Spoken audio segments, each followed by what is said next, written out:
Kami hari ini melakukan kunjungan ke lokasi salah satu aset tanah milik Pemkab Aceh Timur.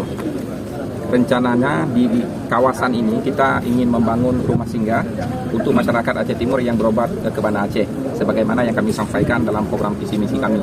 Nanti rumah singgah ini akan ditempati oleh masyarakat yang berobat ke Banda Aceh. Kita juga akan fasilitasi dengan ambulans serta mobil angkut. Kalau ada keluarga pasien yang ingin ke rumah sakit atau dari rumah sakit ingin kembali ke rumah singgah, itu akan dijemput. Kita akan menelusurinya dengan membentuk tim penataan aset nantinya, akan bertemu dengan BPN Banda Aceh, wali kota, dan juga para stakeholder lain, sehingga aset kita tidak hilang, dan ini menjadi aset Aceh Timur yang ada di Banda Aceh, nantinya bisa kita peruntukkan untuk kepentingan masyarakat yang ada di Banda Aceh. Oke, soal realisasi pembangunan ini ditargetkan akan siap di tahun ini atau akan rencana seperti apa? Ya, berhubung kita baru masuk di jajaran pemerintah Aceh Timur, artinya ini baru dihitung aktif hari kelima. Ya, kita menjadi bupati, wakil bupati Aceh Timur.